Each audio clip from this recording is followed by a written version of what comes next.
सभी माता पिताएं अपने बच्चों के भविष्य के लिए सब कुछ करने के लिए तैयार होते हैं और सब कुछ करते भी हैं। समझदार बच्चे समझते हैं हमारा भरण पोषण के लिए हमारे माता पिता क्या क्या करते हैं। जो जिद करते हैं खुद से अपनी सफलता के लिए नहीं, अपने मम्मी पापा से अपने मौजों को पूरा करने के लिए।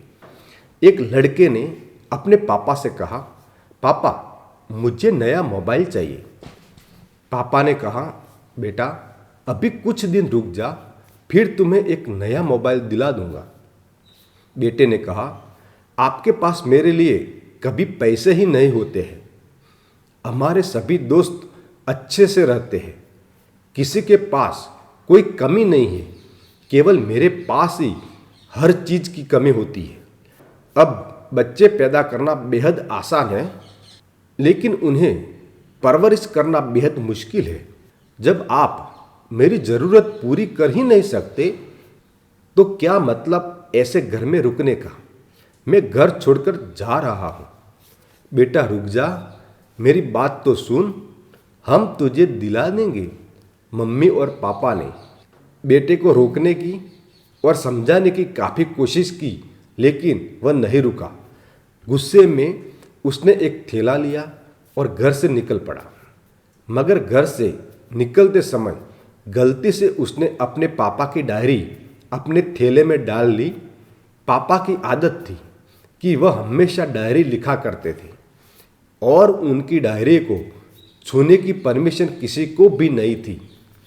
लड़का घर से काफ़ी दूर निकल गया और थक कर बैठ गया।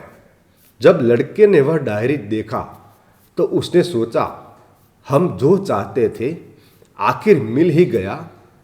आज पता चल जाएगा कि मेरे पापा ने कहाँ कहाँ दौलत छुपा रखी है और उन्हें किन किन लोगों से पैसे लेने हैं, और सारा का सारा लेखा जोखा आज मुझे मिल जाएगा। बेटे को लगा इस डायरी में पिताजी की सारी लेन देन का हिसाब होगा। जैसे ही लड़के ने उस डायरी को पढ़ना शुरू किया, उसकी आंखों से आंसू बहने लगा। डायरी की फर्स्ट पन्ने में स्कूल की फीस और एडमिशन का कर्ज लिखा था कि किन किन लोगों को कितने पैसे वापस देने हैं। सेकंड पन्नों में बेटे को जो बाइक दिलाई थी उसका हिसाब लिखा था, जिसकी किस्त पापा अभी तक चुका रहे थे। और सबसे लास्ट पन्ने पर लिखा था कि बेटे को अब मोबाइल दिलाना है, उसके लिए मुझे कौन कौन उधार दे सकता है। उन सभी लोगों के नाम लिखे हुए थे। बेटे ने जैसे ही सब पढ़ा वह पागलों की तरह रोने लगा और रोते रोते भागता हुआ घर आया। जैसे ही उसने घर आकर देखा तो उसके मम्मी पापा एक कोने में बैठकर रो रहे थे। बेटा अपने पापा के पैरों में गिरकर रोने लगा कि पापा मुझे माफ कर दो। पापा ने कहा, बेटा तुम मत रो, तुझे मोबाइल मिल जाएगा। बेटे ने कहा, पापा मुझे आपसे कुछ नहीं चाहिए, मुझे पता लग चुका है आप इस डायरी में हम लोगों से क्या छुपाते थे। मैं अब आपको कोई काम नहीं करने दूंगा, मैं मेहनत करके सब कुछ ठीक करूंगा। ये सुनकर पापा ने बेटे को गले लगा लिया। दोस्तों, मम्मी पापा ने अपना पूरा जीवन, अपनी पूरी खुशी अपने बच्चों के लिए कुर्बान कर देते हैं, लेकिन कुछ बच्चों को लगता है कि मम्मी पापा ने उसके लिए कुछ नहीं किया।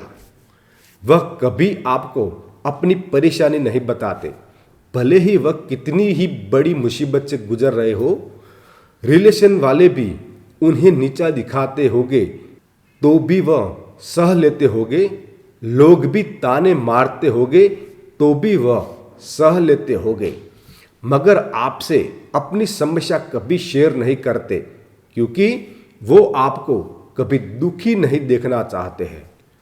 अब आपका फर्ज बनता है अपने मम्मी पापा को अच्छी तरह रखना और उन्हें सुख देना, ताकि वह भी अपने जीवन का बचा हुआ समय सुख शांति में गुजार सके। यदि आप अभी भी आप नींद में सोए हो तो अब जग जाइए और अपने शौक को पूरे करने पर नहीं, अपना करियर बनाने पर ध्यान दीजिए। क्योंकि अगर आप अपने मम्मी पापा के रहते कुछ नहीं कर पाए तो बाद में आप सोने का महल भी बना लोगे ना, उसमें भी आपको नींद नहीं आएगी। अपने जीवन में कुछ बेहतर कर लीजिए ताकि आपके मम्मी पापा को उम्र रहने के बाद भी काम ना करना पड़े। अगर मेरी ये वीडियो आपको अच्छी लगी हो तो दोस्तों को शेयर कीजिए, लाइक और कमेंट कीजिए। आप मेरे चैनल पर नए हो तो मेरे चैनल को सब्सक्राइब कर दीजिए और बेल आइकन को दबा दीजिए। बहुत बहुत धन्यवाद।